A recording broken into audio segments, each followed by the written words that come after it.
importante. A gente tem a dragagem, por exemplo, a conexão Guarujá-Santos ali. Existem várias questões que a resposta óbvia poderia ser: vamos investir em infraestrutura. Mas será que não dá para fazer algo hoje mais rápido e mais barato que também pode dar um resultado? Ou quais serão as necessidades do porto daqui 5 anos, daqui 10 anos, daqui 30 anos, né? Então, nesse sentido, o Porto de Santos tem trabalhado muito para consolidar uma estratégia de inovação que se perpetue e que atue exatamente nesse ponto. Como podemos construir o porto do futuro?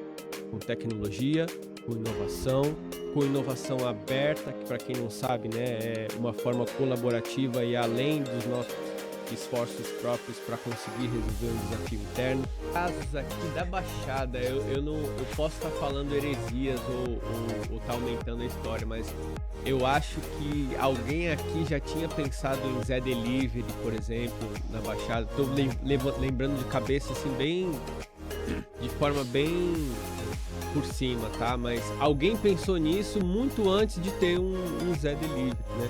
Então tem o timing também. E aí muitos mercados e muitas ideias hoje são realmente boas, mas não estão para agora. Eu concordo totalmente contigo. A gente precisa ter um conjunto de fatores, né, que se viram ali os elementos que vão dar tração, né, ou vão dar essa sustentação para que a ideia amadureça depois. A gente tem comportamento do público e tem maturidade tecnológica também. Por que eu vou fazer isso? Diversas formas, né?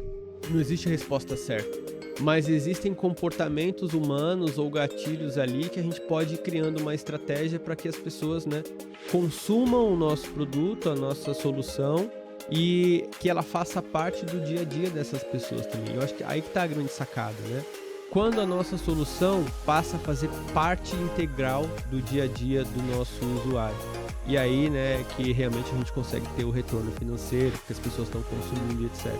O caso do Gym Rats é bem legal, porque todo mundo tem um amigo que gosta de treinar. Talvez você não goste tanto. E aí você vai lá, adiciona seu amigo, coloca um desafio e tá todo mundo pau a pau treinando todo dia, né? De uma semana para outra o comportamento muda.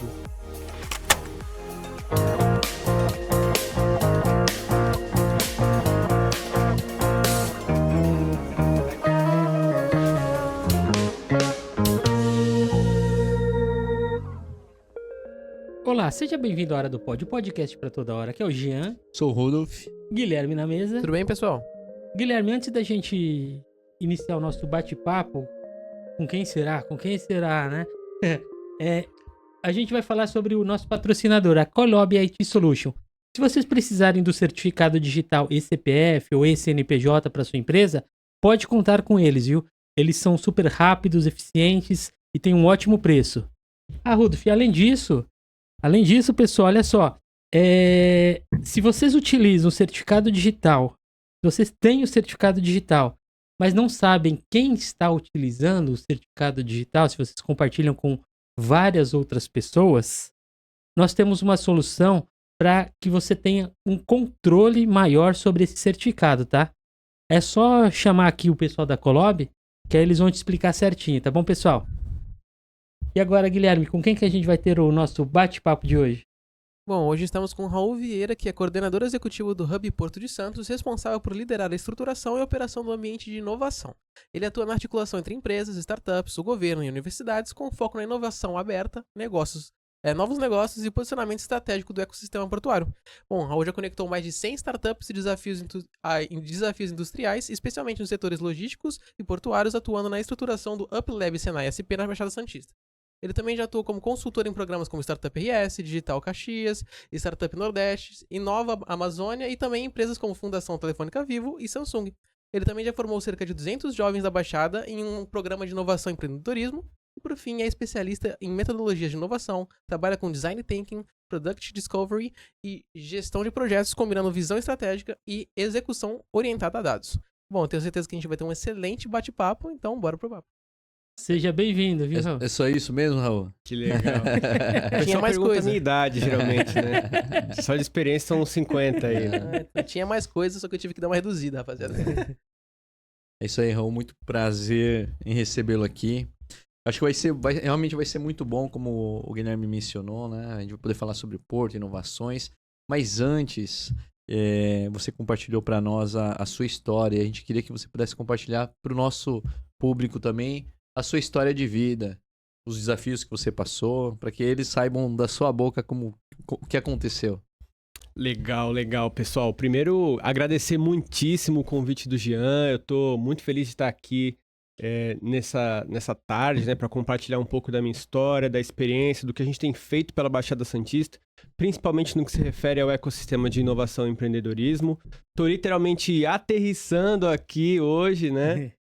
Comentei da minha agenda na semana passada em Manaus para falar de inovação num contexto nacional.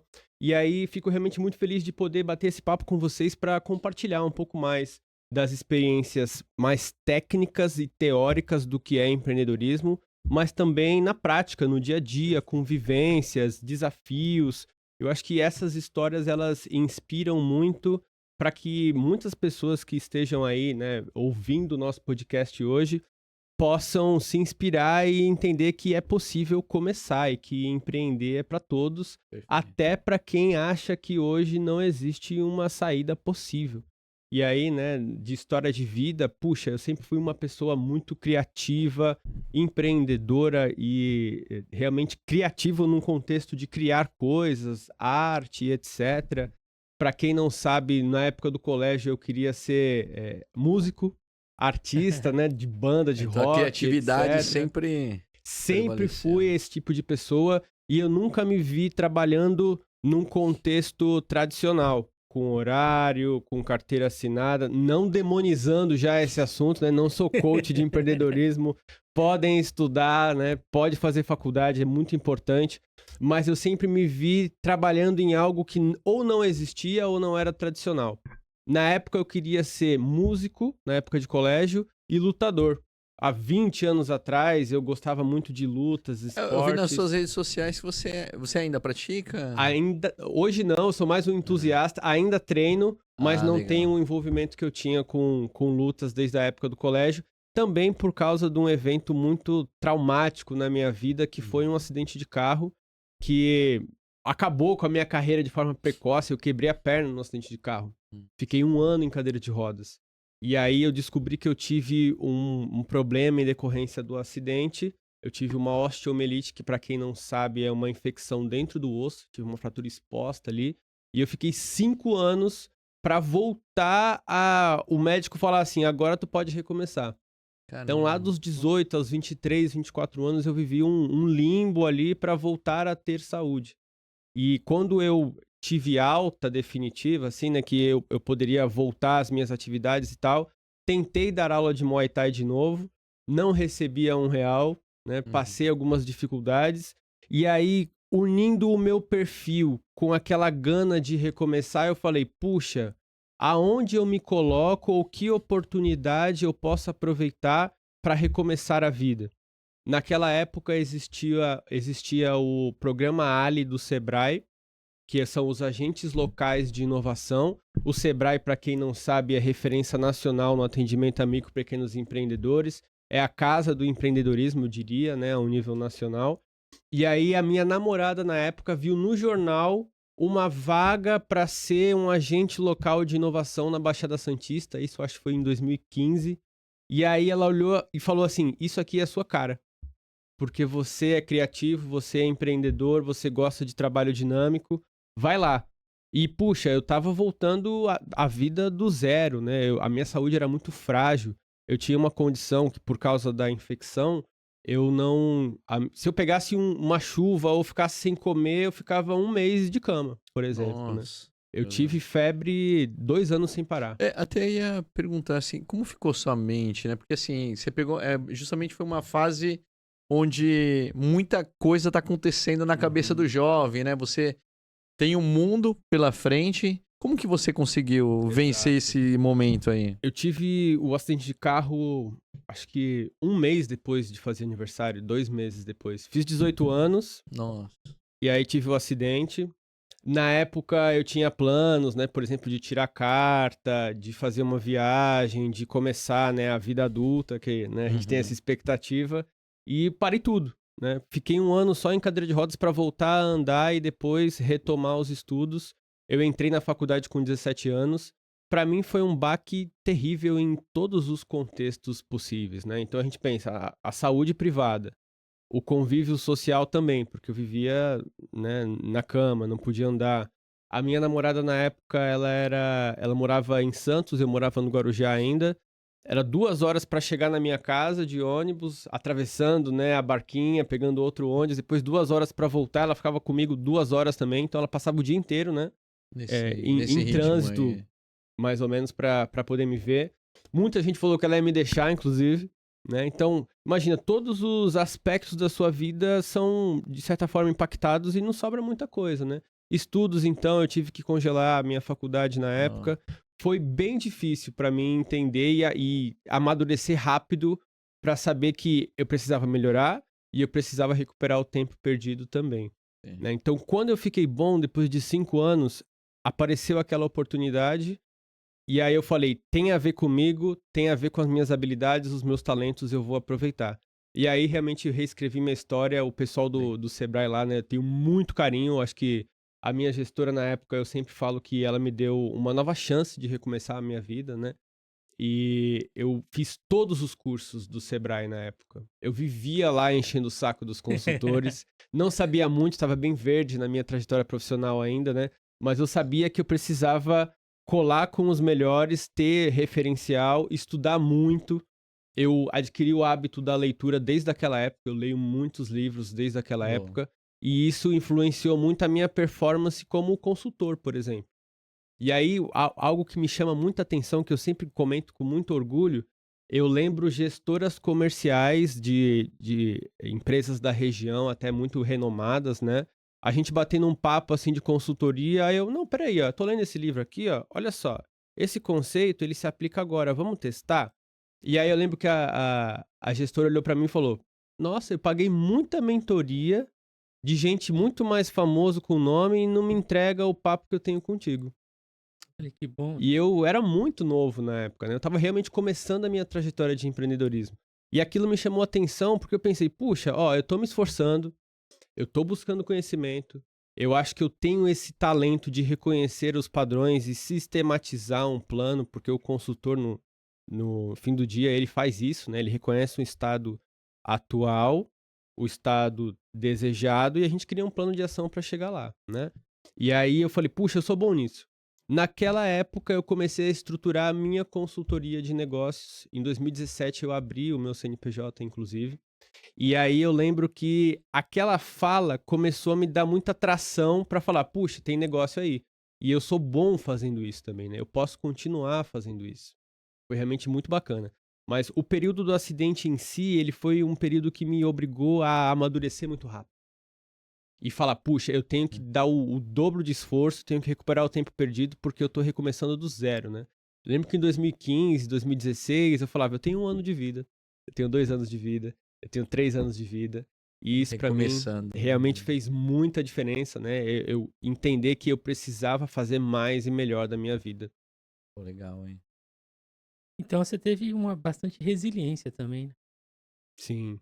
O pessoal Que fala, é você fez terapia, Raul? Aí eu falo, não, eu entendi que eu precisava realmente dar a volta por cima porque a coisa não estava muito fácil, né? Mas quando a gente tem muito tempo disponível, na época eu tinha, eu até brinco, né? Eu decorei todos os episódios de Todo Mundo Odeia o Chris, porque era o que eu mais fazia. Lá, né, o dia inteiro na cadeira de rodas ou na cama. Era basicamente, eu tinha a TV para assistir e pensar sobre a vida, né? E eu pensava muito, o que eu tenho que fazer para sair desse estado? Então, primeiro eu tenho que ficar bom. E eu acho que isso é o que fez diferença, né? Porque assim, o que eu tava pensando o tempo todo é porque um risco ali de começar uma depressão era muito grande. Mas acho que o que te ajudou muito foi você já tava pensando o que ia Uhum. fazer pra mudar Exato. aquilo, o que você tava passando, né? Acho que fez toda a diferença. Mas alguém te ajudou também na parte mental, Uhum. assim, durante esse período? difícil falar, né? Acho que todo mundo tem uma rede de apoio de alguma forma. O meu relacionamento na época foi muito importante, alguns amigos também. Se vocês viram lá no Instagram, tem muita foto ou de luta ou de banda, né? São as duas coisas que eu amo fazer, que eu acho que faz parte de mim. E aí, na época, eu tinha uma banda também. Né? Então, o acidente congelou a minha participação lá na banda. Depois Você era eu o quê? acabei... Fazia o quê? Eu era vocalista. Vocalista? Eu era vocalista. Caramba. Mas não me peçam pra cantar, hein? Senão todo mundo vai desligar, que vai desconectar do nosso papo. Vai assustar as pessoas. Mas era o que? Era rock? Era metal, né? Metal. Rock, hardcore e tal. É a pegada que eu curto. Ó, depois nós temos uma pessoa aqui Quem que tem uma tem banda, banda aí, ó. também. Ah, olha só, Fala aí. que legal. Ah, é. Tem um pessoal que tem uma banda aqui, né, Guilherme? Qual o nome da banda, Guilherme? verdade. Fala aí. Wake Insomnia é o nome da minha banda. Que legal. Tá que começando legal. ali, ó. Deixa eu Banda ver. independente aí, se quiser seguir lá no Instagram ou no Spotify. Isso aí. Wake Duas músicas Insomnia. lançadas, a nossa Ó, já lançou tem duas semana músicas passada. lançadas Ó, lá. que legal. Escrever e gravar músicas era algo que eu gostava muito. De novo, processo Aí depois, olha lá, criativo, Wake Sônia com participação especial do Raul lá. Aí, Ó, ó. já pensou? Cara, pior que eu gosto muito de escrever, mas gravar testa minha paciência, mano. Puxa, eu acho que eu gravei umas 5, 7 músicas. E aí, acho que as primeiras eu gravei, eu tinha 17 anos, né? Eu mostro pro pessoal hoje em dia e me dá um orgulho, né? Porque eu era criança ainda, praticamente, né? Aham. E ver isso pra sempre, eu poderia mostrar pro meu filho, por exemplo, olha só o que eu fazia quando eu era adolescente, né? Pra mim, o que me motiva mais e o que me dá garra realmente pra fazer as coisas é saber que a gente pode criar algo que vai se perpetuar. Exemplo do que a gente está fazendo hoje na Baixada Santista com toda a rede de inovação, empreendedorismo, que não é fácil, a gente tem que articular muita gente. A gente tem uma marca hoje da comunidade de inovação, empreendedorismo e tecnologia, é a Caiçara Valley. Ela está um pouco paradinha, mas é um selo que todo mundo que é do meio reconhece. E a gente, por exemplo, criou essa marca em 2019. A gente está em 2026, a gente teve a pandemia. E mesmo assim, é algo que o pessoal escuta e fala, puxa, legal. Da mesma forma como uma música, né? Ou um negócio. Todo mundo que já foi cliente, ou todo mundo que foi impactado e consumiu o teu produto ou serviço, vai lembrar daquilo como uma coisa boa, né? Então, criar, pra mim, é muito legal. Processo criativo de banda, então, imagina que são 5 pessoas com muita vontade de fazer Difícil, acontecer. Às vezes tem ego no meio, alguém quer aparecer mais que o outro e tal, ou então a gente tem que dar destaque para todos os instrumentos. Como é que a gente organiza de uma forma prática para que saia um produto final? Isso é muito difícil, né? Pior que às vezes você tem que entregar a parte do que você acredita, tipo, que vai ser o melhor pra você destravar o processo criativo e seguir com algo novo. E querendo ou não, o resultado final dá pra ver, tipo assim, a cabeça de cada um por trás daquilo. O que eu acho bem legal. Bem legal. Processo criativo, então, né? Não é todo mundo parar lá no estúdio e falar, vamos tirar uma música? Às vezes a gente tá jogando dinheiro fora. A maioria das vezes, né? Uhum. Eu não gosto de trabalhar dessa forma. E aí, como é que a gente consegue organizar um processo, um método, para extrair o melhor de cada integrante e no final sair um produto? E aí, Ele exemplo disso, tá te dando consultoria aí. Eu tô anotando tudo aqui. Tá gravado. transcrevendo isso para a realidade de negócio ou de inovação, a gente tem o design thinking, que na verdade é centrar nas pessoas e em quem vai receber aquela solução para descobrir qual seria o melhor caminho para entregar uma solução para eles, né?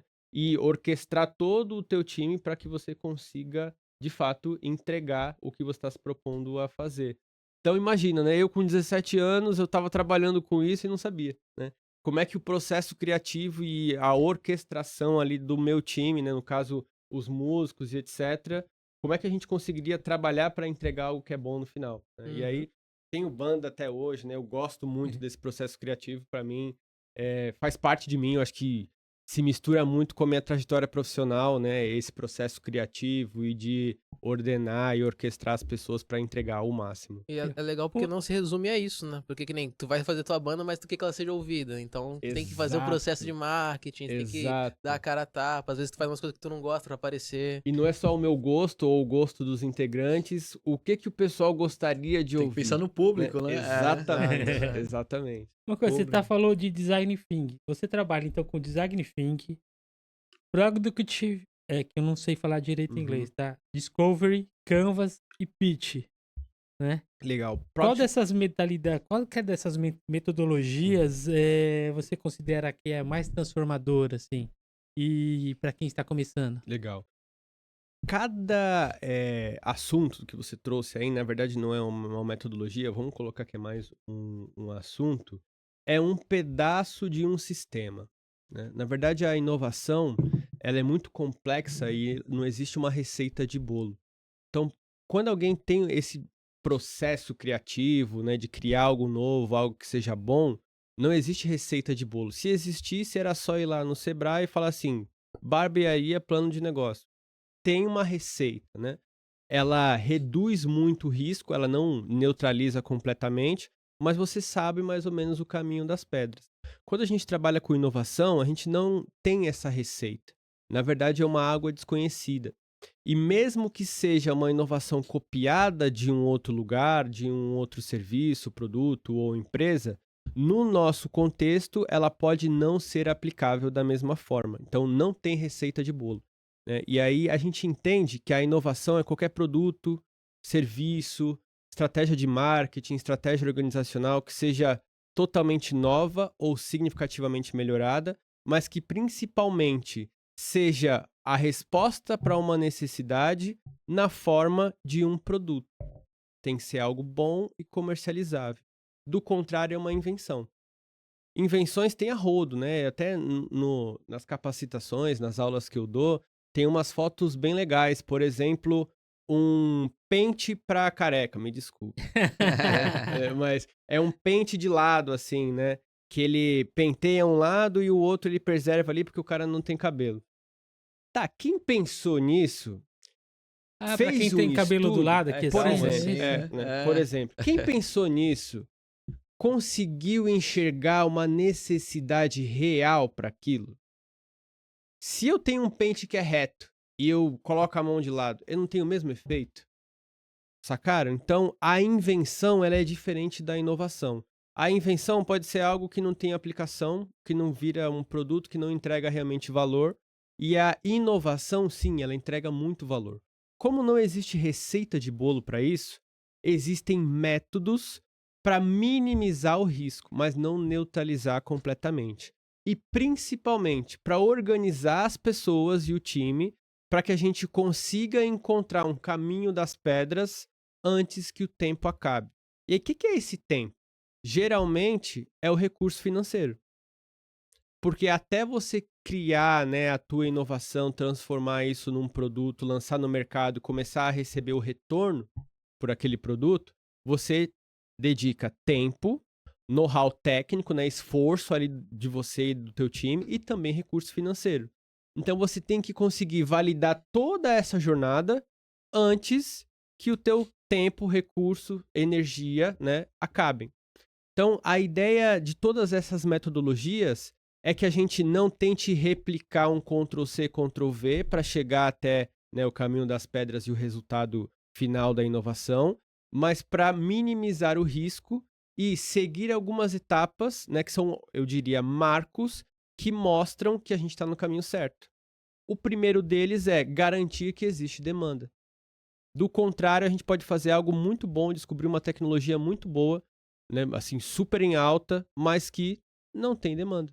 Então, todo o nosso esforço vai ser em vão no final, tá? Tem opções também que às vezes você é uma ideia boa, só que não é para agora. Não é porque já teve isso, né?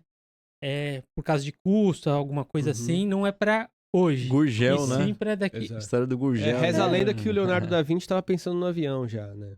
E aí Sim. não existia Não, uma mas o tecnologia. Gurgel também É, o a Gurgel, gente- ele já tinha Perfeito, inventado um carro perfeito. elétrico ali naquela. Sim. E na época Uhum. Acho que não- também era não foi local pra- errado, né? Ele... Exato. se ele estivesse nos Estados Unidos, talvez tinha ido Tem certo. né? alguns casos aqui da Baixada, eu posso estar falando heresias ou tá aumentando a história, mas eu acho que alguém aqui já tinha pensado em Zé Delivery, por exemplo, na Baixada. Tô lembrando de cabeça, assim, de forma bem por cima, tá? Mas alguém pensou nisso muito antes de ter um Zé Delivery, né? Então tem o timing também. E aí, muitos mercados e muitas ideias hoje são realmente boas, mas não são para agora. Eu concordo totalmente contigo. A gente precisa ter um conjunto de fatores, né, que se viram ali os elementos que vão dar tração, né, ou vão dar essa sustentação para que a ideia amadureça depois. A gente tem comportamento do público e tem maturidade tecnológica também. Vamos colocar que o homem sempre pensou em ir para a Lua. Tem desenhos de Maia lá com foguete, né? Tem o Leonardo da Vinci estava fazendo avião, eu acho, mas não existia tecnologia na época. O conceito já existia, mas a tecnologia não. Então, algumas ideias, elas têm que ser colocadas no bolso mesmo, que alguma hora no futuro vai dar certo. acontecer, né? Você falando sobre inovação, né? Até lembrei da história acho que do Elon Musk, né? É interessante que até você falou, tem que ter essa questão, né? Técnica, tem que ter também o dinheiro, né? Quando ele vendeu lá o PayPal, se eu não me engano, acho que foi isso. Foi o PayPal. né? Não foi? Ele tinha, acho que foi $100 e poucos milhões. Ele investiu tudo na SpaceX. Na verdade, não tinha esse nome ainda, né? ele dividiu em duas frentes, se eu não me Sim, engano. foi uma parte para Tesla e outra parte para essa ideia, que era SpaceX, que na verdade era outro nome anteriormente. Ele tentou comprar um foguete russo.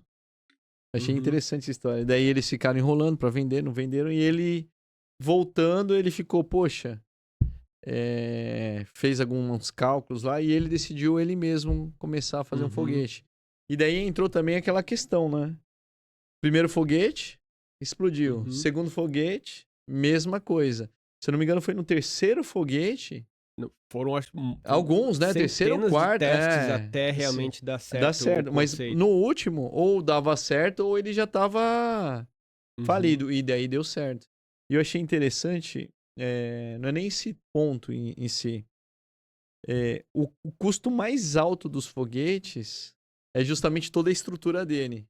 Que até antes dele, os foguetes eles saíam, né? Saía toda aquela estrutura, para só aquela cabine, e aquela estrutura caía e acabava com tudo. $milhões ia pro brejo. Até que ele teve a ideia de fazer o negócio, acho que foi uma inovação, de fazer o foguete acabou ré, com né? a piadinha, né, do foguete não dá ré, agora tá Agora dando ré. dá ré, né? E eu tenho Mas essa é a inovação, abaixou o custo Exato. para produzir mais. E não foi à toa, daí ele acabou se tornando um homem Eu mais tenho uma seguro. mentoria de pitch com um desafio para os alunos venderem uma ideia em 1 minuto. E é uma ideia totalmente aleatória e muito difícil de criar realmente um argumento, né? Geralmente é vender a ideia do foguete que dá ré. E aí o Elon Musk acabou, né, com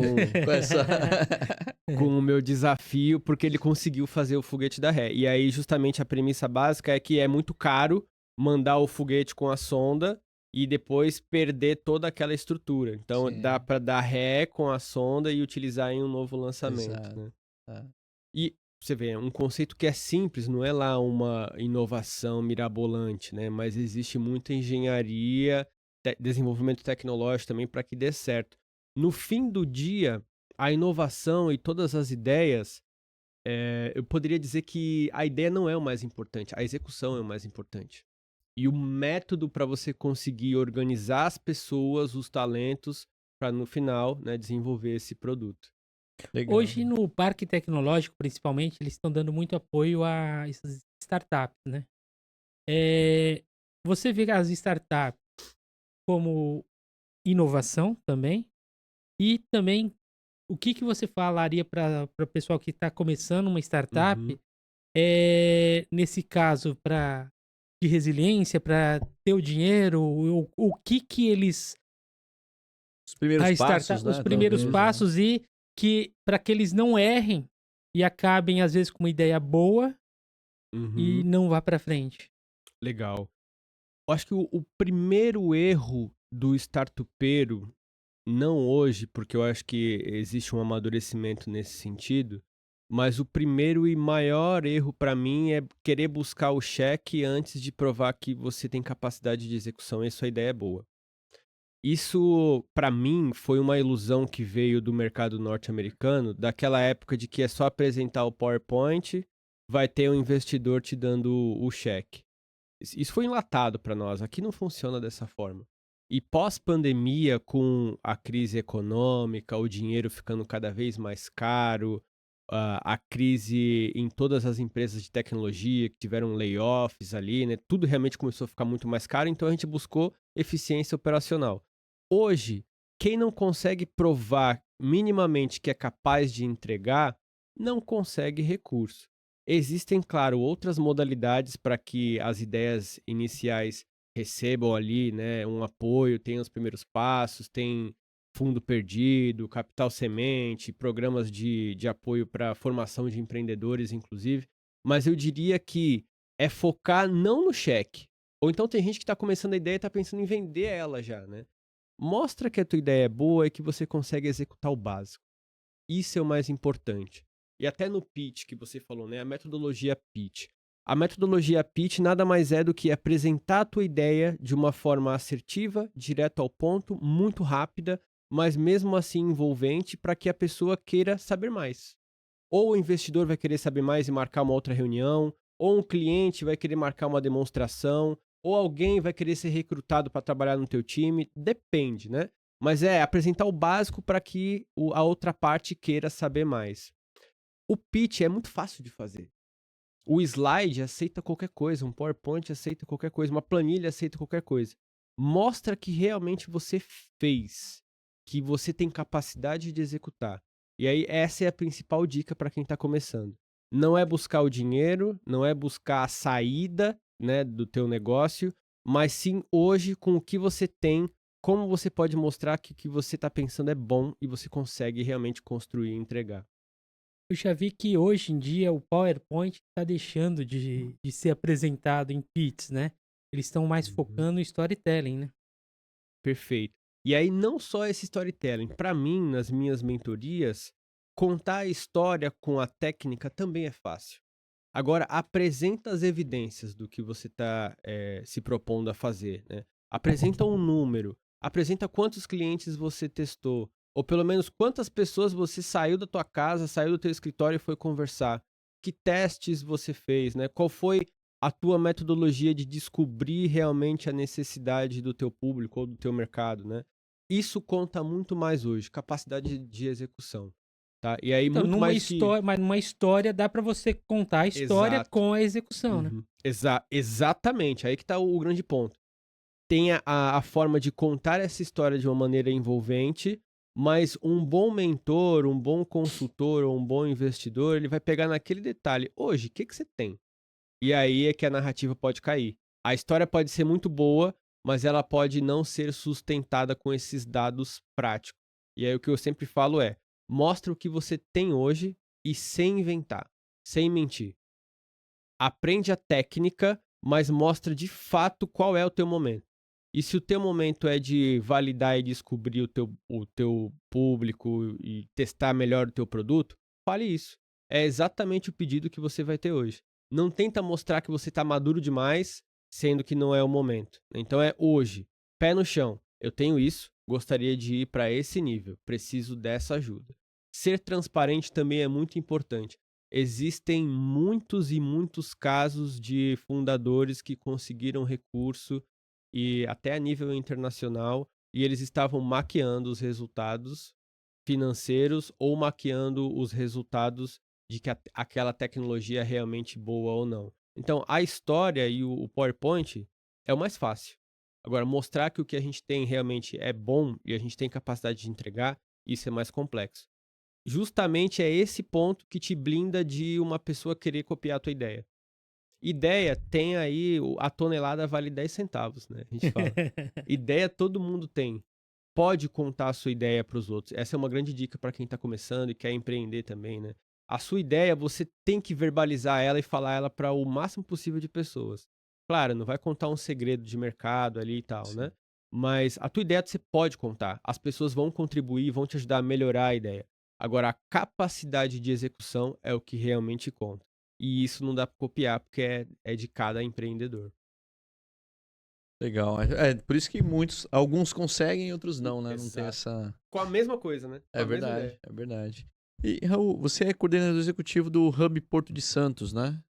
que tem acontecido na questão do Porto de Santos, questão de Legal. inovações? Essa é uma iniciativa relativamente nova no Porto de Santos, tá? Apesar de eu ser da região, eu não sou da área portuária em si, eu sou da área da inovação e do empreendedorismo. O Porto de Santos, ele bate recorde atrás de recorde, mês após mês, sem muito esforço, eu diria, né? Modéstia à parte. Mas a visão que a diretoria do Porto de Santos tem é que em time que está ganhando também se mexe. E se a gente está batendo recorde dia após dia, o que vai acontecer no futuro? Com o desenvolvimento tecnológico, com o mundo cada vez mais conectado, mais incerto, como é que garantimos a liderança e podemos atuar na vanguarda da inovação e do desenvolvimento tecnológico? Então, essa visão, para mim, por si só, ela já é fantástica. Time que está ganhando também se mexe. Também Bacana. se mexe, né? Então, Legal. isso é realmente muito legal.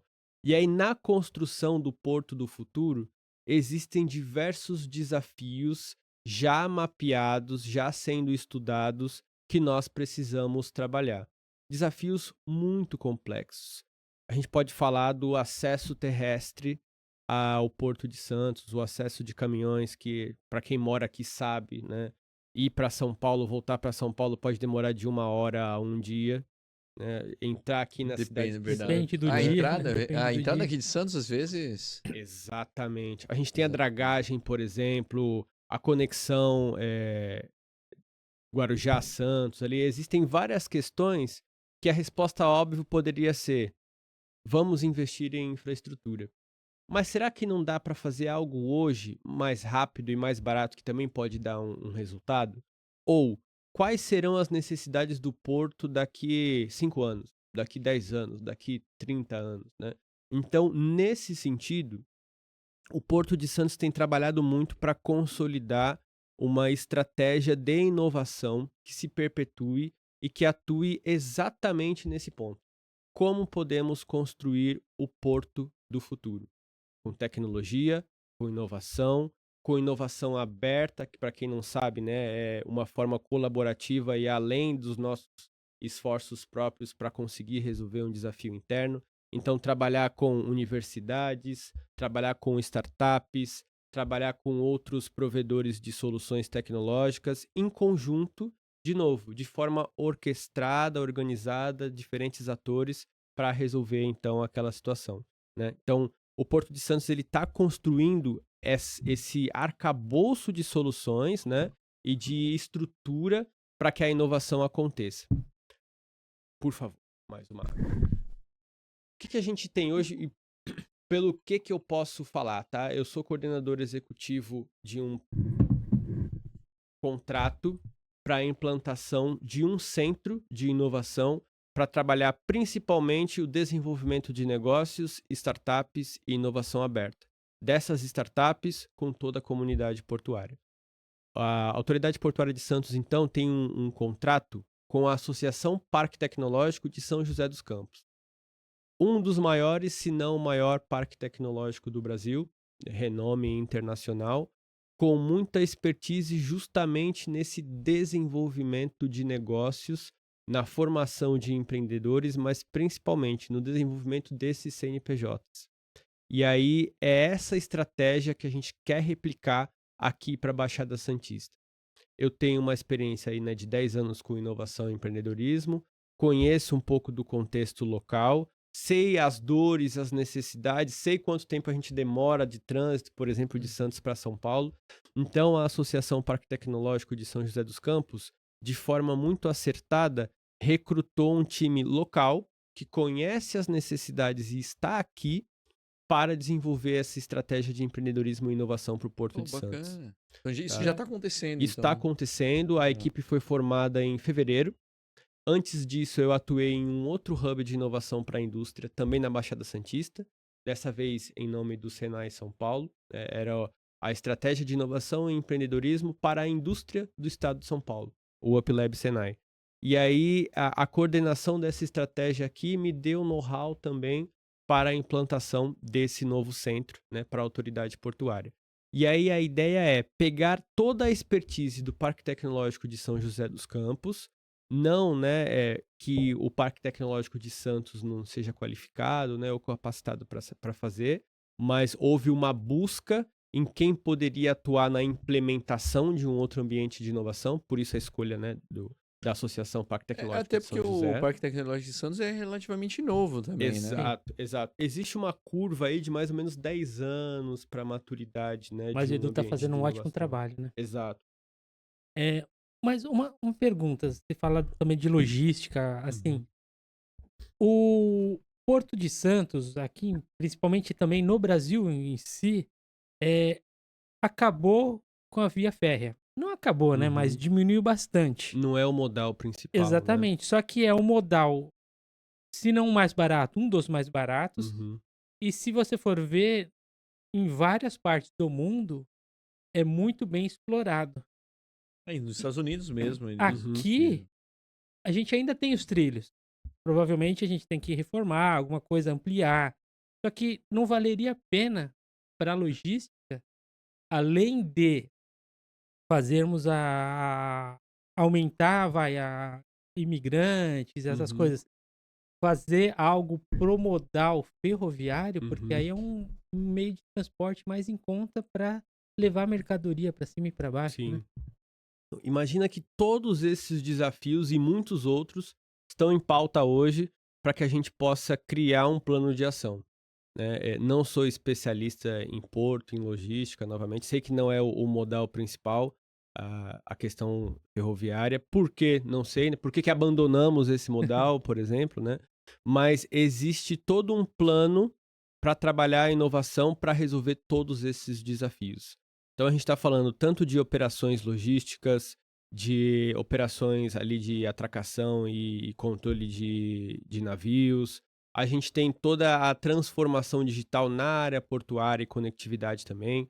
Eh, a Autoridade Portuária de Santos, ela tem 2 outros projetos muito importantes com o Parque Tecnológico de Itaipu, com relação à infraestrutura, conectividade, etc. A gente tem um projeto hoje de gêmeos digitais, para que a gente tenha, né, um ambiente digital para tomada de decisão da operação portuária.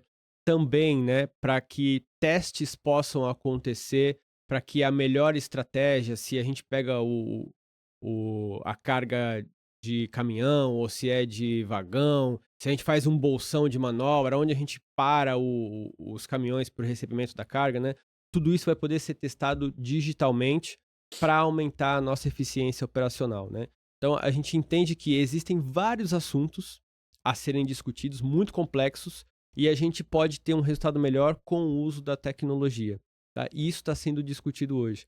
A gente tem um outro projeto junto com o Itaipu do 5G e conectividade. A tecnologia em si, ela não traz resultado, né? Vamos pensar que a inovação, ela sempre tem uma demanda, um desafio, um problema, e ela gera um impacto positivo. Então a gente fala assim, um projeto de 5G, né? Tá, o que a gente vai fazer? Então, hoje nós estamos trabalhando com diversos atores para reconhecer as necessidades, como criar um plano de ação, um plano piloto que seja, para que a gente consiga gerar o resultado. O próprio trabalho dos Gêmeos Digitais, a gente entende que é uma grande plataforma para conexão e que seja um agregador de soluções, né? Então, puxa, o controle de caminhões, a gente quer ver a placa quando está com baixa visibilidade, com lama e uma câmera normal não consegue ver. A guarda portuária precisa saber qual é o caminhão que está entrando. Só isso. Depois a gente precisa saber quanto é o peso da carga, por exemplo, né? Essa é uma outra informação de um outro setor. Como é que a gente consegue trabalhar tudo isso com tecnologia? É muito complexo. E em conjunto, né? Tem que funcionar. Exatamente, exatamente. Então, todas essas questões hoje, elas são discutidas de forma transversal e é por isso que existe hoje, né, essa ideia de que a inovação tem que ser transversal dentro da companhia também, dentro da autoridade portuária. O OEA veio para ajudar também isso?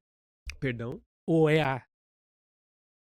Sabe o que é OEA? Hum. É aquele. O que o Porto tem bastante, né? Porque é a organização. Você lembra, Guilherme? Não sei de que lá, Deixa eu pegar Recifes aqui. Alfandegados. Hum. Mas isso acho que é mais critério de segurança. Isso, é para né? segurança, né? Porque Uhum. aí não. Porque ele estava falando do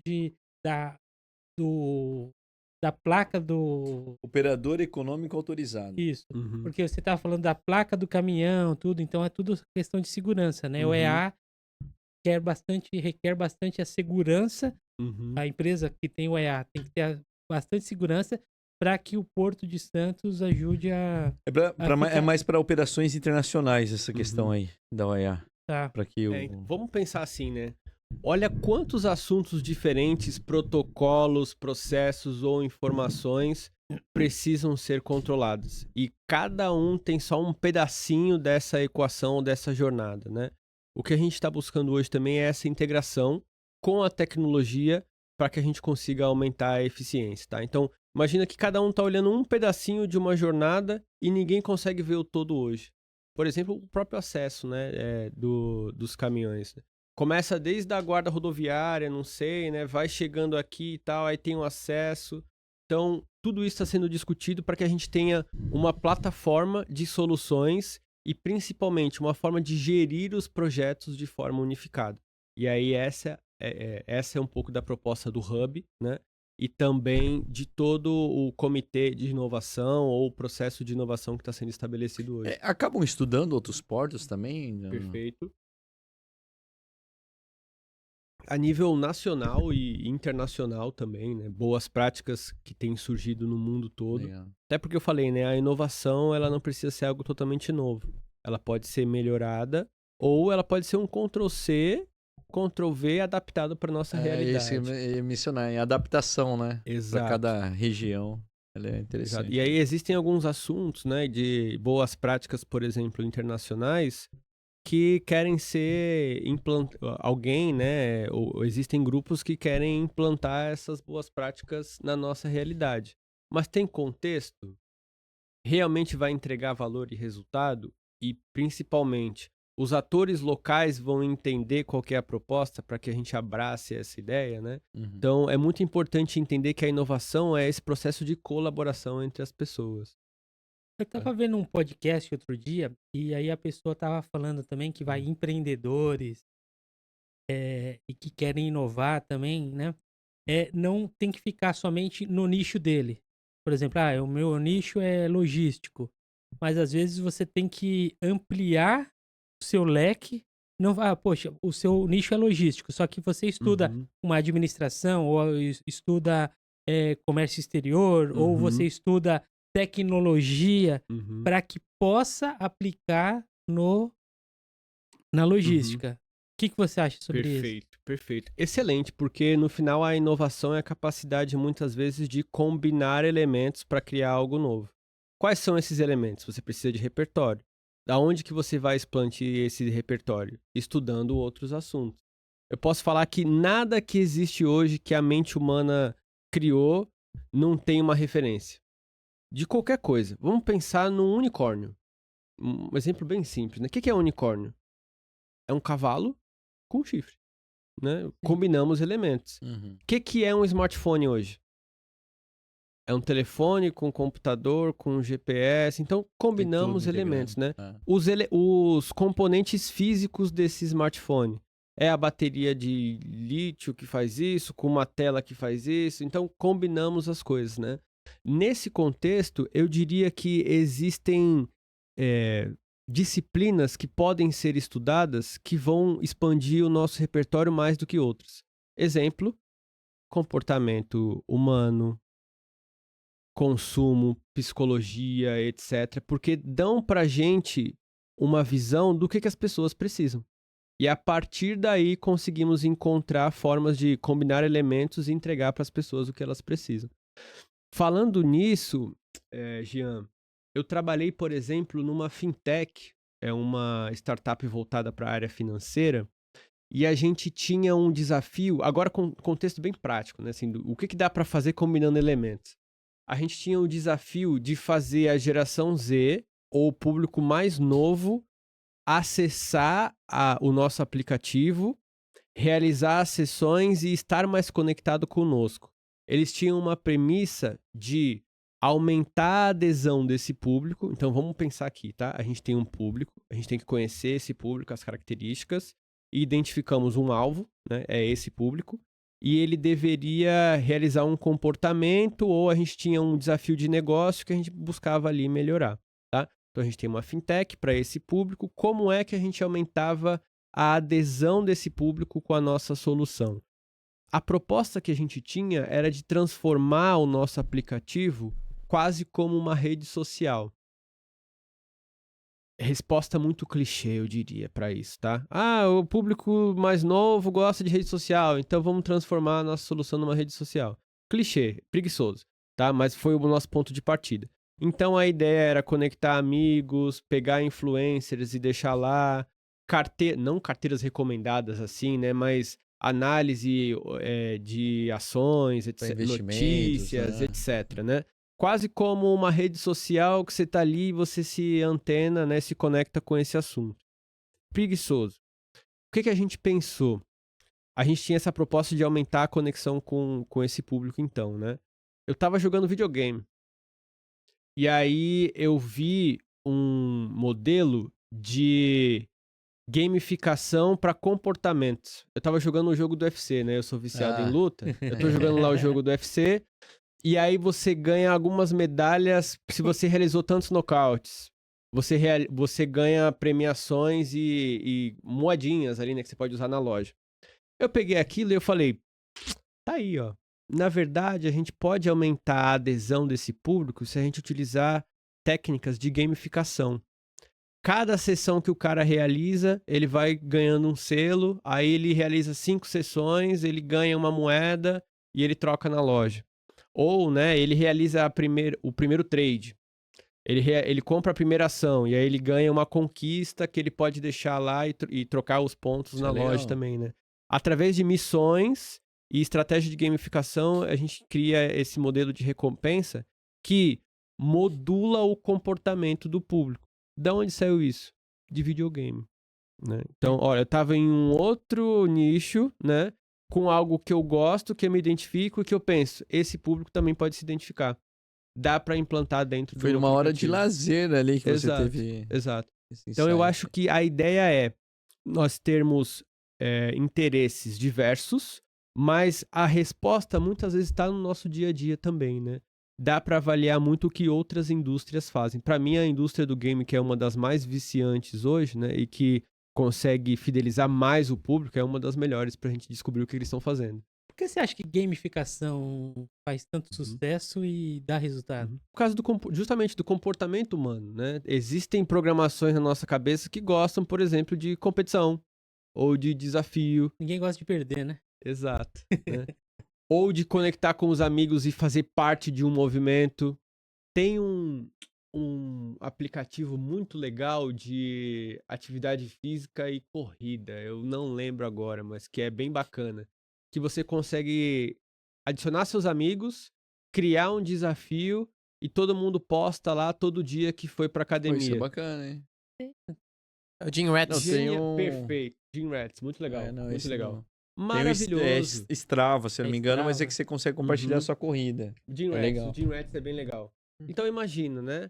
Qual que é a ideia? Fazer as pessoas se exercitarem mais. Como é que eu vou fazer isso? Diversas formas, né? Não existe resposta certa. Mas existem comportamentos humanos ou gatilhos ali que a gente pode ir criando uma estratégia para que as pessoas, né, consumam o nosso produto, a nossa solução e que ela faça parte do dia a dia dessas pessoas também. Eu acho que aí que tá a grande sacada, né? Quando a nossa solução passa a fazer parte integral do dia a dia do nosso usuário. E aí, né, que realmente a gente consegue ter o retorno financeiro, porque as pessoas estão consumindo e etc. O caso do Jim Rats é bem legal, porque todo mundo tem um amigo que gosta de treinar. Talvez você não goste tanto. E aí você vai lá, adiciona seu amigo, coloca um desafio e tá todo mundo pau a pau treinando todo dia, né? De uma semana para outra o comportamento muda. Dá para fazer um bolão de fim de ano, quem treinou mais ganha um prêmio, né? Então imagina, isso tá na psicologia do ser humano também, né? No final é criar uma solução de pessoas para pessoas. E a IA tem ajudado muito? A questão do porto, de inovações, assim? Legal. IA é um assunto que todo mundo fala hoje, poucas pessoas realmente sabem. Uma automação está sendo vendida como IA aí, né? Como a salvação para todos os problemas. No final pode custar mais caro do que fazer na unha. E aí o que eu diria para todo mundo é que mais do que estudar IA ou, né, as funcionalidades, como operar ali essas tecnologias, eu voltaria o foco justamente para o ser humano. Porque você muitas vezes cria um prompt ou cria uma lógica que a IA vai atender. Então, como é que você escreve essa lógica? Tem muita gente hoje da área de escrita criativa, literatura, por exemplo, que está se destacando no uso da IA. Porque a habilidade principal aí é justamente a escrita, a organização das ideias através das palavras, né? Então, ter contexto e referencial é mais importante do que a IA em si. A IA só vai fazer o que você manda, né? A gente treinou uma IA aqui para fazer o pré-atendimento Uhum, do certificado digital, né? E praticamente todo mundo não sabe que tá falando com IA, do uhum. jeito que a gente treinou. Isso é legal. A gente fez, Legal. tava corrigindo, corrigiu, e até agora, tipo, pega todos os documentos, todas as informações, tudo, e aí já joga Uhum. pro atendente E quem tinha a finalizar. visão do atendimento? Vocês. Sim, Talvez tenha a palavra que vocês usam, tenham a abordagem que exatamente. vocês Foi tudo usam. lá, o que... Foi um tempo, ele Aham. várias vezes me perguntando pra mim, e aí, como que é? Daí eu falava, não, é Aham. isso. Geralmente o pessoal pede Exato. aquilo, faz a Exato. diferença. Nós moldamos conforme o que o cliente pedia, a gente já com know-how, Uhum.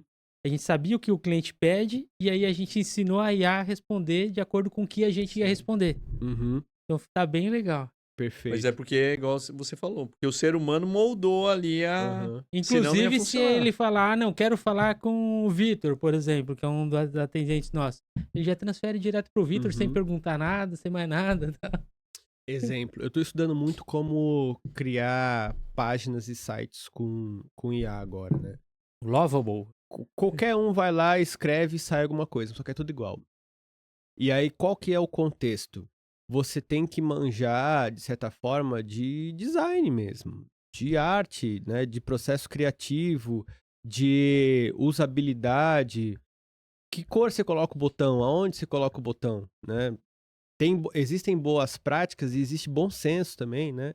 Na hora de criar o teu site. Do contrário, vai ficar tudo igual. E aí a gente está vivendo um momento hoje que podem perceber, a internet está cheia de coisa igual. O Verdade. padrão da arte é muito parecido, o padrão do texto é muito Eu ia parecido. mencionar agora, texto, às vezes e-mail você vê Uhum. que É muito igual. O padrão da IA é igual. Se você não der referencial, ele é igual. O site também vem igual. E aí, como então a gente pode estudar o outro lado? Estudar como a IA faz, eu acho que é muito fácil. Agora, estudar o referencial de ser diferente e único, aí é mais complicado. Mas aí é legal aí você tem que treinar a sua IA. Por Uhum. exemplo, escreve textos você mesmo, do jeito que você pensa, do jeito que você escreve, Uhum. do jeito que você estuda, e passa para IA. E aí depois a IA vai tendo comportamento como se fosse você. Exato. Aí ela vai escrever como se fosse você, vai errar como se fosse Uhum. você, então vai ficar mais humano. Acho Exato. que é uma coisa legal. Mas ainda assim, né? Você treina a IA do seu jeito. E se o seu jeito não tiver referência? Assim, Né? Aí tem ela tá que- entregando algo que realmente é raso. Nesse contexto, muito legal, bem lembrado, eu tenho um amigo que ele é um escritor entusiasta. E ele tá escrevendo uma história sobre tecnologia e empreendedorismo na era digital, muito parecido com aquele livro de empreendedorismo, O Segredo de Segredo de Luzia, esqueci, mas muito famoso na área do eu empreendedorismo. pensei que ele ia falar Isaac Asimov. Esse é muito legal. Eu quero uma versão de luxo que tá pra lançar também, que é muito legal. Mas é um livro de empreendedorismo. Se tiver aí uma pesquisa, não sei se é Luísa ou Luísa. Luzia. Segredo de Luísa. Né? Uhum. É uma história que conta Consegue colocar ali? boa. Os passos de empreendedorismo numa era que não é a de agora, né? Um empreendedorismo mais tradicional e tal. E aí o meu amigo, sem ter nenhum conhecimento desse livro, pensou em criar uma história falando do empreendedorismo digital. Então, é um menino que quer, né, um segredo, que ele Esse quer... Esse Legal, aí? muito legal. Olha lá, é Manda pro meu bacana, WhatsApp é aí, que bacana. depois eu... E aí esse meu amigo, ele criou uma história de um menino que queria empreender, era criativo, gostava de tecnologia, identificou uma oportunidade de criar, né, um projeto de vida para empreendedorismo na era digital. E aí conta toda essa jornada de erros, acertos, consolidação da ideia e do negócio nesse contexto mais atual, utilizando mesmo a tecnologia. E aí ele é escritor? Não, mas ele foi estudar os conceitos e aí a IA, aí sim, né, ela otimizou muito o trabalho dele para que ele conseguisse apresentar um produto final. Perfeito. Acho que a colocação certa é essa, né? A IA vem para ser colaborativa, mas não para substituir. Exato. E às vezes o erro de muitos é isso. É querer usar a IA para substituir ou uma pessoa, até o Uhum. nosso trabalho todo. Não é para Ou isso. para fazer o que você não sabe, né? Exato. Assim, É que isso você não mesmo. tem domínio. Já que a Ah, gente tá nessa conversa aqui agora, eu tenho percebido que muitos empreendedores, já empresários, já bem sucedidos, tudo, estão estudando bastante filosofia e a Bíblia. Exato, Por quê? exato. De novo, né? Aquele referencial mais profundo do ser humano. Ficou muito em alta agora, estoicismo, por exemplo, os mandamentos da Sócrates, Bíblia. Platão. Exato, né? O comportamento humano mais primitivo ali, né, que tá na nossa programação, ou então escrito, né? A linguagem por si só. Se você pensar que hoje em dia o que a gente escreve vira realidade no mundo virtual, esse é um superpoder, né? Então, qual que é a skill que a gente tem que trabalhar? É a da escrita mesmo, interpretação de texto, saber ler e saber escrever, né? Organizar as ideias. Então, a gente está voltando cada vez mais para o fundamento do ser humano e para o potencial do ser humano, né? Muito menos para o lado da tecnologia. Eu acho que vai virar, por exemplo, uma commodity saber programar ou não. Hoje em dia a IA programa muito mais rápido, quase tão bem como um programador, um desenvolvedor. Assunto polêmico, tem Já gente que tá não virando gosta. sênior na IA, Então, na programação. tem gente que não gosta Tem falar meme. dessa forma, né? Mas eu acho que vai chegar esse momento. Mas a visão, o referencial e justamente a base, né, do que te faz ser bom nas coisas, ou ser um ser humano com visão, isso ainda está difícil de desenvolver. E aí a gente vem para um contexto mais cultural, da educação, acesso a oportunidades e etc., que é algo que a gente também quer desenvolver aqui na Baixada. Hoje a gente entende que um instrumento de transformação social que dá acesso às pessoas, dá recurso financeiro ali, né, oportunidade de trabalho justo, digno, com receita, é a área de tecnologia. Então, por que não desenvolver na criação, né, na descoberta e na retenção desses talentos para a nossa região? A mudança social, a transformação, ela vem através da educação mais de base ali, né? Dando habilidades para as pessoas que vão ser procuradas no mercado, habilidades valiosas no mercado, e a gente entende que a tecnologia está indo um pouco para esse caminho, né? Então, como a gente pode investir para que esses talentos sejam descobertos aqui, desenvolvidos, e eles permaneçam na nossa região também? Eu vejo aqui Santos tem uma mina de Talentos. talentos. Uhum. A gente Uma cidade vê com aqui potencial absurdo, né? empreendedores, inventores, esportistas, Uhum. músicos. Legal. Então tem toda uma gama de pessoas aqui muito boas. É que a gente perde para São Paulo. A gente realmente tem que conseguir reter, mudar um pouco a mente do santista também, para ter mais negócios como São Paulo. Porque Uhum. Santos, É tão perto que atua contra nós, às exatamente, vezes, né? porque Santos, olha só, tem um potencial enorme de negócios. Só que, Uhum. se você for ver, Santos ainda é um pouco amador se comparado com São Paulo no mundo dos negócios. Isso que a gente acha que tem que mudar aqui a Uhum. nossa, para conseguir Perfeito. reter os talentos para cá, viu? Mas esses esforços, eles existem e eu acho que eles estão ganhando forma também, a gente está tracionando. porque existe um movimento coletivo justamente para isso, né? Valorização da nossa região, retenção dos talentos, para que os CNPJs sejam mais fortes hoje, né? Eu atuei, por exemplo, desde 2022, acho que 2022 a 2026, 2025, no desenvolvimento do ecossistema de inovação lá do Rio Grande do Sul. Tinha uma empresa parceira lá, muito legal, sou muito fã dos caras, é a Rede Semente. E aí eles entendem que, para um ecossistema de inovação forte, a gente precisa começar da base, né? A gente tem um empreendedor forte e capaz. Só então teremos CNPJs mais saudáveis, que vão faturar mais, vão emitir mais nota, o imposto, né, é revertido lá para o território. E aí esse conjunto de CNPJs é que cria, então, né, o ecossistema de inovação, de empreendedorismo e o desenvolvimento territorial. Se não começar com as pessoas, não tem o resto. De cima para baixo não funciona. E aí existem muitas iniciativas hoje para que esses talentos que esses talentos surjam aqui na Baixada, né?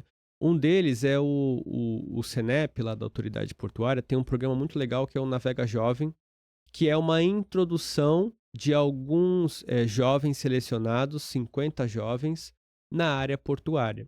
Então, eles têm algumas disciplinas de base, por exemplo, inglês, tá? E também algumas disciplinas voltadas para a área portuária, para que eles sejam capacitados, né, e ocupem esses espaços no futuro. Então, acho que investir em educação de base ali, né, ou em uma educação mais específica, por exemplo, para a área portuária ou só para tecnologia, né, operações diversas aqui ou para a vocação do território, isso vai fazer muito sentido. E aí, de novo, né, você estava falando muito qual que é a base, né, para formar um bom empreendedor. Saber ler e escrever é básico. Ter uma noção básica de inglês ou de um outro idioma também muito legal. Saber resolver problemas, saber negociar, né? Saber se vender numa reunião, realizar um pitch de uma ideia, tudo isso é muito básico, né? E aí, por exemplo, o Senep hoje tem essas disciplinas no programa para que os jovens consigam se posicionar de forma mais eficiente na área portuária. Eu acho que através da educação a gente começa, né, a fortalecer a inovação, o empreendedorismo e também, né, o mercado de mão de obra local, né? Perfeito. Raul, já deu mais de uma hora nesse bate-papo e a gente tinha um monte de coisa pra fazer. A gente fala muito, né? E tem muito mais. Eu sei que você tem muito mais história, mais inovação para trazer, mais conhecimento, né? Para trazer pra gente aqui. Mas pelo pouco que a gente conversou aqui, foi bom, quero agradecer demais. E você já engrandeceu o nosso público aqui tudo.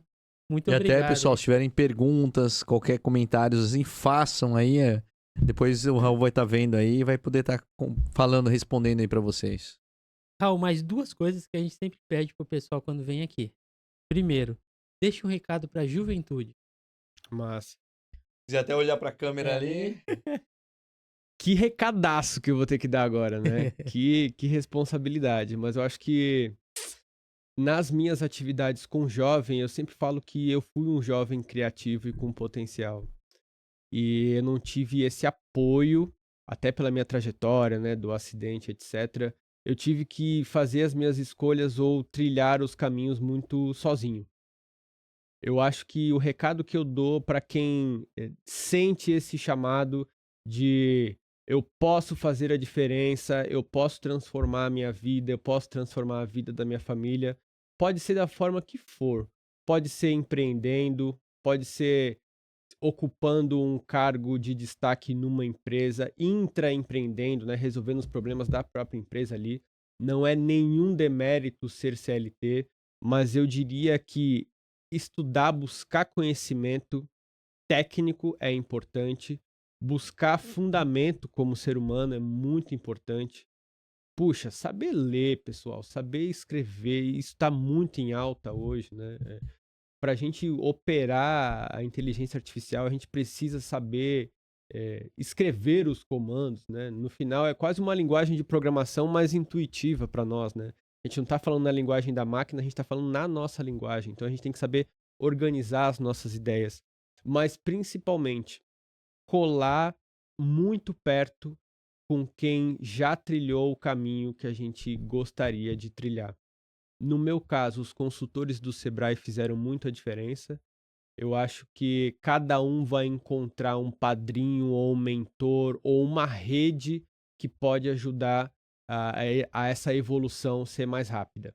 Então é estudar muito, errar mesmo, correr riscos, mas principalmente caminhar com quem já trilhou esse caminho ou tem essa vontade de trilhar o mesmo caminho também. Eu acho que isso faz muita diferença para a juventude, fez diferença para mim. Eu fui um pouco mais sozinho, mas no momento que eu encontrei alguém que poderia me ajudar ou uma rede que poderia me ajudar, eu colei neles e não saí mais. No Sebrae eu tô até hoje enchendo o saco do pessoal. Legal. O pessoal fala que me Marco descobriram aí, me Aurélio lá, transformaram. Marco.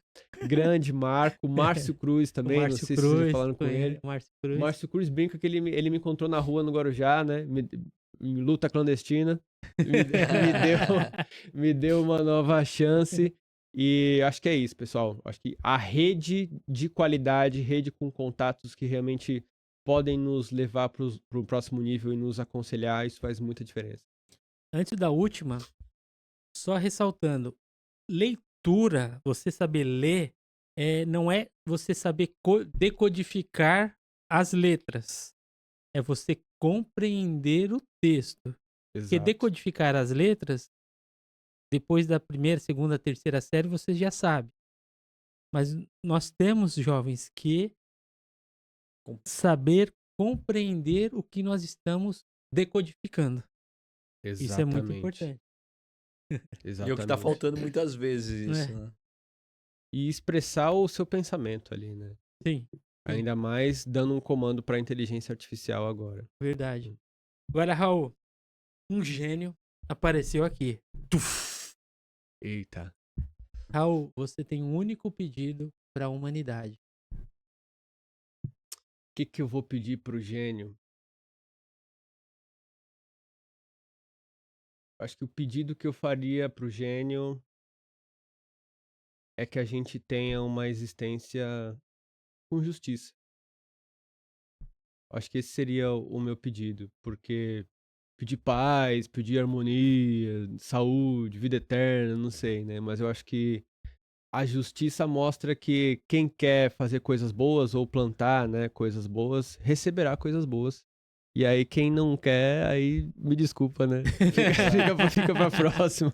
Tá certo. Muito obrigado. E muito obrigado, Raul. E pessoal, olha só.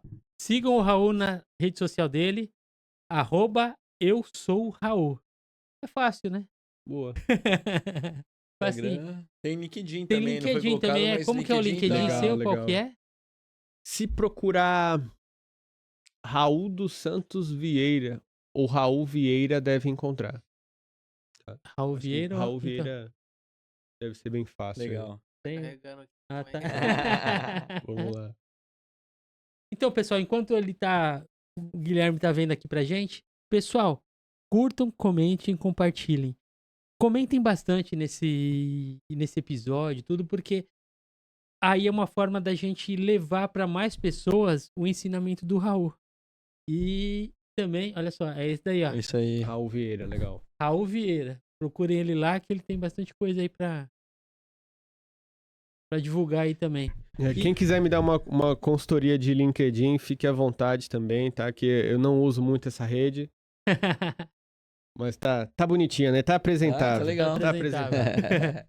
Então, tá bom, pessoal? Então, curtam, comentem, compartilhem. Dê joinha, bastante Obrigado, joinha e gente. tudo. Valeu, um Valeu, pessoal. abraço. Valeu, hein? Obrigado, pessoal.